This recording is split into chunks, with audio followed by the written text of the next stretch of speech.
No es lo mismo contratar una posición netamente operativa, de alta rotación, a un perfil de línea media. Porque Pepita tiene 25 años trabajando en esta clínica. ¿Dónde está por lo menos el manual? ¿Qué es lo que voy a hacer? No, no existe. Hola, ¿cómo estamos, Fío? ¿Cómo estamos, chicos? El día de hoy hemos cambiado un poco de espacio, ¿sí? Y el día de hoy vamos a grabar nuestro episodio número 11 de NetShark. Y hoy día junto a Fío vamos a estar hablando de un tema extremadamente complejo. Es uno de los temas que más nos han pedido, tema de recursos humanos, contratación, el tema de personas, ¿no? Así Pero es. es uno de los temas más complejos para poder manejar. Ambos tenemos experiencias completamente distintas, entonces, ¿por dónde empezamos, Fío? ¿Cuál es el proceso? ¿Qué te parece si conversamos primero? ¿Cuál es el proceso para la contratación? ¿Te Así parece? es. Ujú. ¿Sí? Y dentro de eso, entiendo que luego viene ya el tema de la retención, que es la parte más compleja también. Ok, entonces hagamos un resumen Ajá. de cómo podemos atraer un nuevo talento a nuestro equipo, ya sea que tenemos desde un consultorio pequeño hasta una clínica grande. Y bueno, partamos por la teoría de lo que dicen los recursos humanos, ¿no? La selección del personal, Ujú. eh, luego la incorporación de esta persona, Claro. la evaluación del desempeño de esta persona y finalmente, si en el caso se diera que ya la persona no continúa con nosotros, ese proceso también de salida de la organización. Claro. Entonces tenemos un proceso de selección que incluye obviamente la convocatoria, el filtro, las entrevistas, las pruebas que tenemos que pedir para que puedan formar parte de nuestro equipo. Tenemos también la inducción, porque es una persona que va a llegar, que va a conocer todos los procesos de cero, entonces tenemos que preparar un poco el camino para que pueda tener una inducción y una integración rápida. Luego va a tener un desempeño y hay que medirlo y eso es muy importante hacerlo con indicadores, ¿sí? Hay distintas pruebas y herramientas para poder hacer evaluación de desempeño y finalmente si la persona en el transcurso del tiempo pues cumple un ciclo con nosotros y desea ya sea o subir esto a otra posición o salir de la organización, hay que hacer un cierre ordenado. Ok, empezamos por la selección. Entonces, ¿cómo ustedes se enfocan en la selección? ¿Cómo empiezan ustedes? Ustedes han tenido distintas etapas, ¿no? Sí. Ustedes han ido creciendo. Ujú. Pero conversemos de la etapa. Hoy día están mucho más formales, definitivamente. Empezando en la primera etapa, ¿cómo hacían la selección? Mira, es que va a depender mucho de cuántas personas tienes a cargo o cuántas personas están a cargo de este proceso, Ujú. ¿no? Hay consultorios o centros pequeños que tienen una sola persona haciendo el proceso de personal, el proceso administrativo, logístico, y obviamente es mucho más complejo y es obvio que van a obviarse etapas Claro, para la contratación, pero algo que siempre decimos nosotros es definir bien el perfil. exacto. ¿Qué es lo que buscamos? Escribirlo. Tenemos ahora muchas herramientas de inteligencia artificial en las que ustedes pueden colocar, quiero contratar a un perfil o a un puesto tal, ¿qué es lo que yo debo pedir? Entonces, elaborar el perfil es la primera fase de todo esto y es necesario. Si no nos damos ese tiempo, seguramente luego vamos a tener muchos problemas porque los currículos que van a ir llegando, los referidos, no van a tener una base. O sea, ¿con qué voy a cruzar esa oferta si no tenemos claro el perfil? A mí lo que me ha pasado sumando sobre eso es muy parecido. O sea, teniendo el perfil, luego tú tienes que definir, en el caso de ustedes no sé dónde lo publican, creo que ustedes también utilizan plataformas, ¿ah? Sí. Porque hoy día el hecho de manejar el tema de referidos no es que sea mal, ¿ah? Yo creo mucho en el tema de referidos, Uh-huh. pero las plataformas que hoy día están disponibles son N alternativas, ¿no? Entonces, con un perfil claro, tú puedes definir cómo colocarlo. Inclusive las plataformas ya vienen con los campos predefinidos solamente para completar Sí. cierta información, ¿no? Sí. Entonces, y de ahí te llega un abanico grande de posibilidades siempre y cuando hayas definido bien la primera parte. Ahí estamos completamente de acuerdo. Por ejemplo, en el caso de nosotros nos ha pasado bastante, nosotros trabajamos con programadores bastante, ¿no? Uh-huh. Entonces, si no defines bien todas las tecnologías que requieres, luego terminan llegando gente que no maneja lo que en verdad tú necesitas, ¿no? En cambio, si defines bien desde el inicio, creo que todo se hace mucho más sencillo. Luego que defines el proceso de, tienes claro la primera parte, ¿con qué continuamos? ¿Qué sigue? Luego tenemos que saber qué pruebas vamos a darle a esa persona para saber si son aptas al Exacto. puesto, porque finalmente el filtro y la entrevista, ¿no? Va a depender mucho de lo que estamos buscando, pero también de qué cosas o qué retos queremos que esa persona asuma. No es lo mismo contratar una posición netamente operativa, de alta rotación, una enfermera, una técnica, un personal de admisión, que contratar a un perfil de línea media, que va a ser un coordinador, por ejemplo, de todo tu consultorio. Entonces son perfiles distintos, hay que aplicar pruebas distintas, hay que poner casos casos prácticos para saber si esa persona tiene esa capacidad de resolver. Y yo lo que siempre digo es que hay que tener claro qué esperamos de esa persona para saber qué tipo de prueba le vamos a poner. Si de repente es un perfil muy operativo y sabemos que es de alta rotación, pues ponerle pruebas mucho más técnicas, ¿no? Mucho más prácticas, llevarlo al consultorio, llevarlo al centro, para que pase una prueba en práctica. Pero si estamos buscando un coordinador, por ejemplo, yo le pondría primero una prueba también psicológica, algunas herramientas de competencias técnicas, pero le pondría casos para que resuelva ciertos problemas, porque además lo que yo busco de ese coordinador es que resuelva problemas. Ahí para sumarle, Fido, y que es una de las cosas que más me preocupa, es, como tú bien dices, depende del perfil, es el skill que requiere, ¿sí? Ujú. Pero por ejemplo, en el caso de trabajo con personas, que es el proceso asistencial, directamente se requieren skills de trato de gente, ¿no? Entonces, no tener este tipo de destrezas en el proceso de selección muchas veces te puede terminar haciendo perder pacientes, ¿no? Entonces, no solamente identificar el tema de los skills técnicos, sino también dependiendo, porque una cosa es un programador, como siempre digo, ¿no? Sí. Un programador que va a trabajar solo y que va a tener cierto contacto con, no requiere tantos skills de desarrollo, pero un mando medio que va a comandar a este equipo requiere skills directamente, Distintos. sí, ¿no? Completamente distintos, Así completamente es. Y es distintos. lo que ahora se valora más, ¿no? En realidad ahora estamos valorando mucho, yo considero que todos los empleadores que tenemos personas así, a una persona a nuestro cargo, valoramos mucho esas habilidades blandas, Sí. porque las competencias inherentes están cuando tú estudias una carrera, ya sea técnica, ya sea un curso, un programa, una carrera profesional, te da las competencias técnicas, Ajá. las competencias duras, pero las blandas son las que se forman y las blandas son un arte finalmente, ¿no? Porque las personas van moldeando un poco su personalidad, su carácter a través de la experiencia y van desarrollando ciertas competencias blandas, ¿no? La capacidad de resolver, la capacidad de negociar, el trato que pueden tener con otras personas. Entonces, eso actualmente es lo que más se valora en un perfil. Y para sumarle algo, Fido, entiendo que ustedes también ya están yendo en ese camino, ¿ah? Pero por ejemplo, yo hay dos cosas que valoro bastante. Hoy día es, uno, la generación de prompts, o sea, alguien que pueda utilizar las herramientas de IA que están disponibles y muchas de ellas son gratuitas. Claro. En el proceso asistencial yo entiendo que no son tan necesarias, pero en el proceso administrativo te pueden, no digo que te automaticen esas personas, pero sí le puede reducir carga. Uh-huh. Y si la persona es autodidacta, con esas dos cosas creo que suman bastante porque pueden hacer multitask, ¿no? O sea, te pueden hacer 1, 2, 3, 4, 5, teniendo en claro de que ellos no hacen todo, sino gran parte se lo hacen las herramientas de inteligencia artificial. Claro. Ustedes también están considerando eso dentro de lo que están tomando ahora, ¿entiendes? Dependiendo, como tú bien Claro. dices, del puesto que va a cubrir la persona, Claro. porque claro, para mí, o bueno, para la organización es muy válido y es necesario que ya la persona venga conociendo este tipo de herramientas digitales, ¿no? Inteligencia artificial, y no que llegue aquí a aprender. Claro. Obvio, si es que lo estoy pensando para una posición más de un equipo de transformación digital o una persona que necesita, para, por ejemplo, ¿no? Un ingeniero industrial que me va a ver el área de procesos, yo considero que es muy, muy importante. Pero nuevamente, en salud tenemos Claro. la otra cara de la moneda, que son Claro. los perfiles asistenciales. Sí.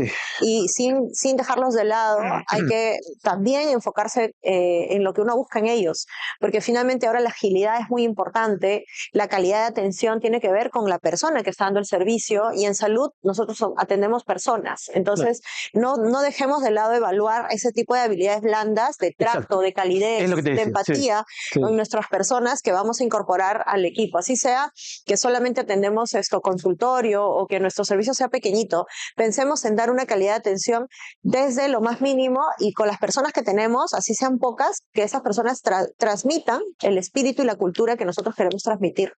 Sí, y es crítico si es que no se escoge correctamente las personas, porque esto va a terminar impactando en tu producción, ¿ah? Así es. O sea, por lo menos en los que son front, ¿no? En admisión, caja, porque muchas veces ahí es donde terminas impactando directamente. Sí, completamente de acuerdo. Luego de que hacemos este proceso de selección, ya tenemos a la persona, ha pasado las pruebas y decimos, esta es la persona correcta. Ok.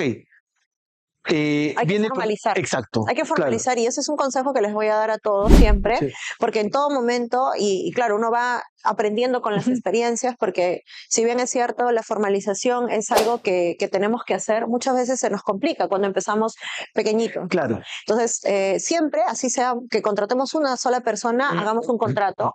Es muy importante siempre la asesoría legal, ¿no? En Sí. toda contratación, pero hagamos aunque sea un contrato donde estén claros los términos del trabajo mutuo. O sea, ¿qué espero yo del colaborador? ¿Cuáles son sus funciones? ¿Cuál es el horario? ¿Cuál va a ser la remuneración? Y bueno, sabemos que muchos de repente consideran que esto no es necesario, pero es muy importante porque finalmente cuando uno comienza a incorporar más personas, la organización crece, o podemos estar pensando que porque el asistente de toda la vida, ¿no? Es muy típico, ¿no? El médico tiene a su asistente toda la vida y hacen como que un equipo por años, ¿no? Y luego el médico necesita más personas y esa persona se va a sentir como dejada de lado. Claro. Hay situaciones en las que esa persona incluso ha querido salir de la organización y ha sentido que no ha tenido ni siquiera un contrato, porque ha habido como una relación más de afinidad Claro. que laboral. Entonces eso, siempre el contrato es importante. y eso luego termina en un problema legal que te va a terminar saliendo 30 veces más caro Sí. de lo que te era al inicio la formalización, ¿no? O sea, estoy completamente de acuerdo contigo. Y de ahí formalizo el contrato, ¿sí? En las distintas formas que puedan existir dependiendo. Yo entiendo de que los que van a formalizar son una empresa formal. Vamos a sobreentender eso, porque recuerda que hay muchas todavía que aún siguen siendo informales hasta el día de hoy, ¿eh? Sí, pero ahí también, Oscar, tenemos personas que sin tener una SAC y empiezan con una IRL, claro. La IRL también les da la posibilidad. De hecho, con una IRL ustedes pueden también hacer contratos. Claro. Entonces, realmente hay que tratar de evitar esa informalidad laboral porque luego se va a volver, como tú dices, contraproducente. Sí, claro. Luego de que ya tengo la contratación de la persona, entendería que venimos a capacitarlo y a decirle cuáles son las funciones por las cuales esa persona debe. Te cuento una cosa que siempre veo. He ido a varias CIPRES, una de las cosas, muchas clínicas tienen este problema.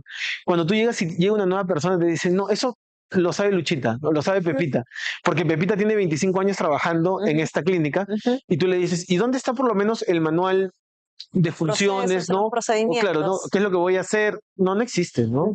No existe un MOV, no existe, ¿no? Entonces, yo entiendo que cuando la IPRES es mucho más pequeña, es muy dependiente de las personas, ¿sí? Pero en el marco que uno se va formalizando, deberías ir trabajando sobre esta línea de documentar. De tener los procesos claros. Exacto. Y tener los procedimientos. Y esa es en la etapa, por ejemplo, en la que nosotros nos encontramos ahora. Los primeros, por así decirlo, 3 a 4 años en nuestra empresa, pasó que efectivamente, o sea, teníamos los contratos, las funciones, pero aún teniendo un contrato con funciones y no teniendo claro o no teniendo el proceso escrito y el procedimiento escrito, las personas rotaban y esas nuevas personas, como tú bien dices, venían y decían, yo no sabía que tenía que hacer eso. Exacto. Y muchas veces ya en otro ámbito los comentarios eran eso no está en mi contrato. Claro. Y bueno, realmente es un poco incómodo, ¿no? Para nosotros tener que decir, si está en tu contrato, sacar el contrato, porque muchas veces ustedes saben que al final del contrato tenemos una cláusula que dice otras funciones que designe la jefatura, claro. Y eso es muy general, ¿no? Sí. Entonces, para evitarnos eso, así sea tan pequeñita la operación, la recomendación siempre es tener claro qué procesos estoy haciendo, un manual de procesos y procedimientos claros, ¿no? O sea, si sabemos que tenemos que hacer los pagos de una manera, escribámoslo en algún documento con un formato de manual de procedimientos, qué fechas tenemos que hacer los pagos, quiénes son o qué áreas son las que nos van a entregar la información, quién es el responsable. Y eso es algo que yo siempre recomiendo, es responsabilicemos a las personas. A veces, porque si es de todos, es de nadie. Eso, y eso es un error que muchas veces al inicio nosotros cometíamos porque como tanto, bueno, mi esposo como yo llegábamos y claro, decíamos las ideas, ¿no? Y al final nadie las ejecutaba.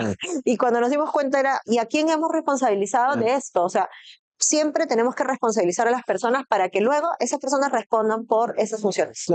Claro. Ok, ¿cómo lo capacitamos? ¿Cómo ustedes lo ejecutan? Yo te cuento luego cómo hacemos nosotros. Primero, ¿cómo hacen ustedes la capacitación de nuevas personas?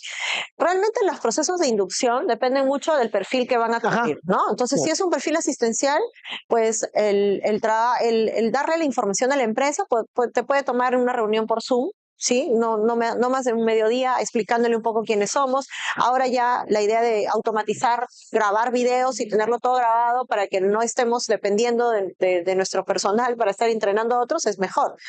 Pero viene la parte práctica, ¿no? Y en verdad, en campo es donde uno puede explicar con los procesos, los procedimientos, incluso enviárselos por correo, subirlos a una plataforma para que esa persona tenga el tiempo de revisar todo y luego en campo hacer prácticas, ¿no? Del flujo, de cómo se va a organizar, de cómo son sus funciones y en función a eso, evaluarle, darle seguimiento, porque las personas no todas tienen la capacidad de poder hacer una inducción rápida o de poder adherir conocimiento de manera rápida. Entonces, hay algunos que les tomará más tiempo y a otros no. Entonces, siempre el seguimiento se les recomienda, ¿no? A nosotros, como nosotros regularmente trabajamos con desarrolladores, para nosotros el tema es nosotros prácticamente trabajamos en remoto, te estaba contando hace un rato eso, ¿no?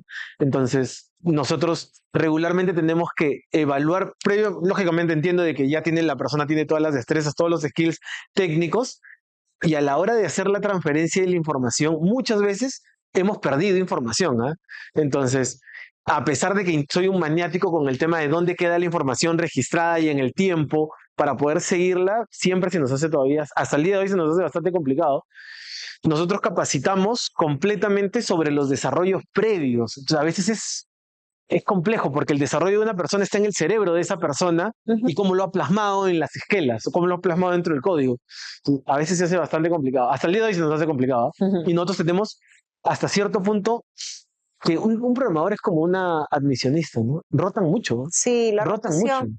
Y también Rotan mucho, ¿no? algo que hemos notado mucho es el trabajo con las nuevas generaciones. Eso es todo un reto. Uy, uy, uy. Trabajar con las nuevas generaciones que se sientan ofendidos. Sí, sí, Para claro. nosotros es un reto porque venimos nosotros, creo que somos la misma generación de Soy un ser, poquito más joven que tú. bueno, yo tampoco soy tan mayor, pero soy relativamente Sí, joven. no, yo sé, no, no. Y realmente nuestra generación es muy, y además con la Sí. carrera que tenemos, es muy pegado a la indicación. Sí, Nosotros, claro. o sea, nos han formado para seguir indicaciones, Sí. para ser un poco de manera Más estructurado. más estructurados. Tenemos un año de internado en donde recibimos simplemente indicaciones y somos Sí. lo último del eslabón de esa Claro. cadena de organización. Y bueno, el médico que se forma luego en la especialidad es lo mismo, ¿no? El R1, el R2, el R3. Entonces, es como un sistema hasta casi militar el que Sí. tenemos nosotros. Y luego cuando te toca trabajar con generaciones de otras profesiones que tienen otra mentalidad, que no me parece mala, realmente me parece muy, muy válido que las nuevas generaciones, por ejemplo, ¿no? Valoren más su tiempo libre, que no los molestes después de su horario, Claro. que se respete su horario. Y realmente creo que si eso aporta a su clima personal, a tener un buen ambiente de trabajo, me parece totalmente válido. Pero para nosotros sí es un reto, ¿no? Sí. Ser médicos de otra generación trabajando con profesionales Sí. de otra generación. Y que son hasta cierto punto, más allá del tema de que tú estás comentando, yo los llamo la generación de cristal, ¿ah? Espero que no suene mal, ¿ah? Pero sobre eso es también las expectativas que ellos pueden tener, ¿ah? Es verdad. Porque la expectativa que tienen la gente es, la vez pasada estaba mirando eso, regularmente esperan quedarse 2 años en el trabajo. Hay un montón de números que No dicen más. 2 años en el trabajo. 2 años y quieren retirarse, ¿no? Sí, Y además de eso quieren un crecimiento vertiginoso. y rápido. Exacto, que es lo que más me preocupa, porque las empresas que tenemos no tienen esa capacidad para ofertar. Hoy día ganas 2.000 y mañana vas a ganar 20.000, ¿ah? Claro. O sea, ese crecimiento. No somos corporaciones y ni hemos heredado una corporación Exacto, en la ¿no? que nosotros estamos solamente tomando decisiones, sino que además Exacto. estamos viendo el día a día para lograr Exacto. que eso sea sostenible. Exacto, ¿no? Nuestro crecimiento ha tomado tiempo, por Sí. llamarlo de esa forma, ¿no? Y ¿Cómo? sigue Claro, tomando tiempo, claro. pero sobre todo esfuerzo, ¿no? Algo que yo Y la siempre gente a digo veces no es, entiende eso. no, y algo que yo Emprender digo no es fácil. que no es fácil, pero además que la responsabilidad que cargamos los que estamos de cara al negocio y de Sí. cara a la empresa y de cara a la operación y encima al proceso y a los nuevos servicios. Y con el cliente. Y con además, Y además el cliente, claro. que la mayoría que nos ven Claro. seguramente son médicos o profesionales de la salud, entonces cargamos distintas responsabilidades y mantener y hacerlo sostenible para que mes a mes estas personas que forman parte de nuestro equipo tengan un salario y que eso sea algo programado y que nada afecte eso, realmente nos cuesta mucho trabajo, ¿no? Mantenerlos en el tiempo, y esa es la otra parte, ¿no? O sea, ¿cuánto es el tiempo mayor que... Me acuerdo que les pasé el año, en diciembre que me invitaron al evento con ustedes, tenían personas que tenían... 3 a 4 años. Claro, ¿no? O sea, hay gente que los ha arrancado prácticamente con ustedes, ¿no? Nosotros también tenemos gente que tiene 2 años con nosotros, pero tenemos gente que ha durado 3 meses, ¿no? Bueno, O sea, nosotros tenemos personas que han durado una semana. Una semana, ¿no? O Sí, me sea, acuerdo.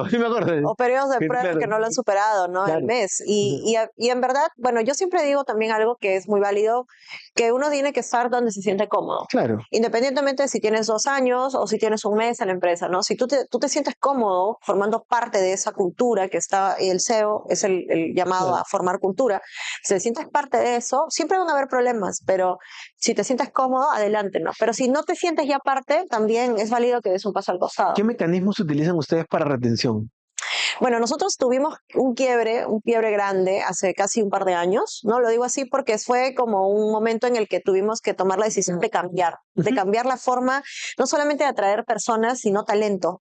La organización estaba creciendo en nuevas sedes, pero necesitábamos tener clara la cultura, los valores, a qué es lo que estábamos buscando, nuestro propósito. Entonces, partiendo porque tuvimos que redefinir el propósito, y partiendo por eso, diseñar la cultura que queríamos, nos dimos cuenta que queríamos ser atractivos para las personas, para ese tipo de profesionales que queríamos que vengan con nosotros. Entonces, tuvimos que invertir en un hub de innovación, diseñarlo casi como muy similar a las oficinas de Google o las oficinas que vemos de startups del extranjero. Trajimos un poco la idea de estas startups en Miami y tuvimos que hacer esa inversión, ¿no? Para que las personas estuvieran cómodas en ambientes de coworking, en lugares, bueno, tú conoces nuestro hub, en lugares donde hay sofás cómodos, donde hay mesas de trabajo, donde los lugares son abiertos. O sea, la estructura de nuestras oficinas son completamente distintas y eso considero que aporta valor.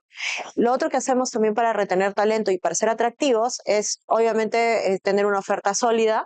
Hay todo un proceso de reclutamiento. Tengo todo un equipo de talento que está siguiendo el proceso de inducción, selección, ¿no? Filtros. Y bueno, finalmente cumplir con la remuneración, cumplir con el compromiso que uno hace cuando contratas a alguien, ¿no? Yo le sumo algo ahí, es un punto crítico en las empresas cuando somos relativamente pequeños o cuando estamos empezando, es cumplir con el trabajador. El trabajador espera su sueldo a final de mes. Entonces, no te puedes demorar un día, 2 días, o no tengo el dinero. Esa es tu responsabilidad como dueño de la empresa, del negocio, ¿no? Tú tienes que ver cómo llegas a final de mes. Y hay algo que no saben las personas, que además de tener colaboradores, tenemos proveedores. Claro. Porque esto es un ecosistema que funciona gracias a que tenemos proveedores, porque tenemos que pagar también otros gastos. Entonces, es como que, como yo siempre digo, que es como alguien que está lanzando las monedas y está tratando de hacer malabares para mantener la operación todo el tiempo. Entonces, sí, o sea, a veces hasta retrasarse un día es algo crítico. Impacta directamente mucho, sobre ¿no? todo. Y siempre estamos buscando la forma de que eso no se dé. Y el otro tema que hemos visto, bueno, nosotros trabajamos con programadores principalmente, es el tema de capacitarlos, ¿no? Sentir que la persona se enamore de lo que está haciendo, que tú también lo estabas comentando, ¿no? Sí. Nosotros intentamos invertir mucho en que el trabajador obtenga nuevos skills, ¿no? Siempre enfocado en el desarrollo pensado en el usuario, en el desarrollo centrado en el usuario, pero si el trabajador obtiene nuevos skills, él siente que ha valido la pena estar en ese espacio, ¿no? Siente que ha valido la pena trabajar en ese proyecto. Entonces, por ejemplo, nosotros nos ha ido bastante bien y hemos logrado retener gente, inclusive así, concursos que pueden no ser tan costosos, ¿sabes? Pero que los asuma la empresa. Claro. ¿No? Que los asuma la empresa. Hay cursos en los famosos MOOC de Harvard, de Stanford, que están disponibles y que no cuestan más de $40, $60 y se pueden pagar, creo que sin mucho problema, ¿no? Y de otra parte que también nos ha pasado y lo hemos hecho es hemos financiado programas de formación profesional. Nosotros ya hemos dado un salto un poco más grande para nuestra gente porque hemos financiado programas en universidades muy reconocidas y que obviamente uno espera, ¿no? del colaborador que lo valore y que además entienda que eso es para él, o sea, porque eso aporta su formación profesional. No, finalmente si decide irse, porque hay que firmar también todo un convenio profesional, si decide irse, el conocimiento quedó con él, o sea, nosotros no nos vamos a llevar ese conocimiento, ¿no? Siempre obviamente hay que tener cláusulas y términos bien claros de ambas partes. También hemos pasado situaciones en las que por no tenerlo claro, hemos también como un poco deteriorado esa relación con un colaborador u otro. Entonces, de experiencia, cuando se animen a hacer este tipo de subvenciones, de programas, tengamos claro qué es lo que ustedes esperan de ese colaborador y ese colaborador qué piensan ustedes que les va a dar a cambio de, o sea, va a mejorar su desempeño, lo están premiando porque tiene buen desempeño, esperan que ocupe otra posición y si no pasa eso, ¿qué es lo que ustedes harían? Entonces, todo eso plasmado en un convenio. Como para ir cerrando, luego viene el proceso de vinculación. ¿Cómo es el proceso de vinculación para ustedes? Bueno, antes de la vinculación, no olvidemos la evaluación de desempeño. Eso es algo que tiene que ser, yo digo, Primero, del jefe directo es el día a día. El día a día, Sí. el jefe directo está mirando el desempeño, pero también hay herramientas que le pueden servir, ¿no? La evaluación 360, la evaluación inopinada, las auditorías, el establecimiento de KPIs que se pueden Exacto. presentar mes a mes y también mirarlo trimestral.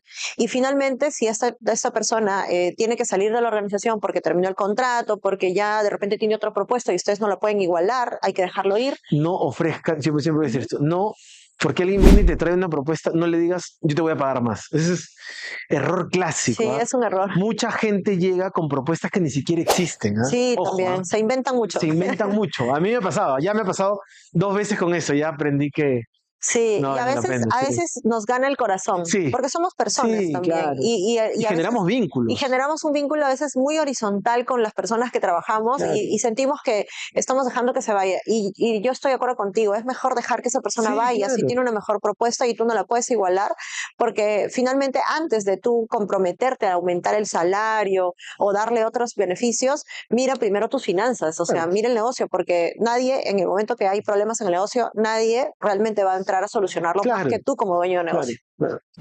Entonces, continuamos y como para ir cerrando con el proceso de desvinculación. Ujú. Entonces, el proceso de vinculación probablemente sea de las partes más duras.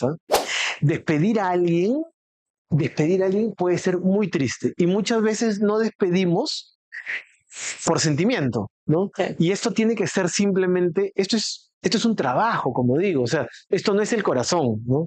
A veces nos ganan los sentimientos, pero si hay que despedir, hay una frase, contrata lento, despide rápido. Pide ¿no? rápido, O sea, y es muy cierto. sí, Hay que contratar, hay que tomarse el tiempo para mirar el perfil que va a entrar. Sí. A veces por apurarnos en traer una persona cometemos más errores. Entonces sí, hay que contratar lento, pero cuando nosotros ya no queremos continuar con una persona o vemos que hay actitudes alrededor de esa persona que no son positivas para nosotros y para el equipo, es mejor despedir rápido o simplemente no renovar el contrato, porque eso es totalmente válido. Están en un contrato que termina en un cierto tiempo.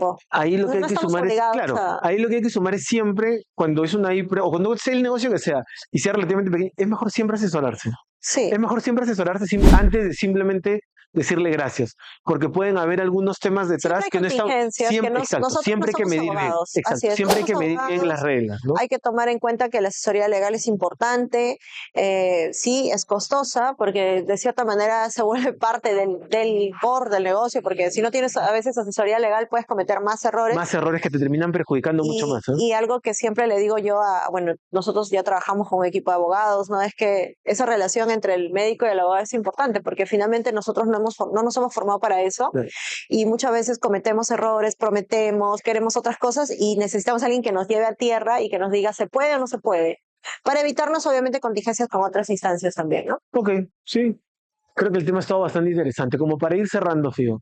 Entonces, algunos tips que podríamos dejarle a la gente. Para el tema de selección, Ujú. yo empezaría con dejar bien en claro los términos y las características que requerimos para ese perfil. Tener bien claro cuál es el perfil que requerimos. El perfil, Exacto, fundamental. esa es la parte más crítica. Ujú. En el segundo punto, dentro de la cadena, que es el proceso de incorporación. De inducción mi recomendación es tener videos incluso de lo que Ajá. ustedes quieren que se repita y lo que no se puede repetir, llevarlo a campo y hacerles una inducción práctica en el día a día, ¿no? Ponerles casos prácticos para ir entrenándolos y que puedan resolver rápidamente y se adapten más rápido. Inclusive, ahí podríamos sumarle modelos de entrenamiento en el cual la persona se someta a situaciones parecidas, que es lo que utiliza mucho la banca. Ujú. La banca sienta una persona que les llaman sombra, ¿no? Sientan a una persona al lado para que lo acompañe en Sí. todo el proceso, ¿no? Lo Y vemos es en banca, se utiliza no, mucho en banca. y es válido, es Sí, sí, completamente necesario. sí. Nosotros lo hacemos, por ejemplo, para la posición de admisión, Exacto. que es una posición de alta rotación, entonces llega y la supervisora es la que está con ella hasta que ella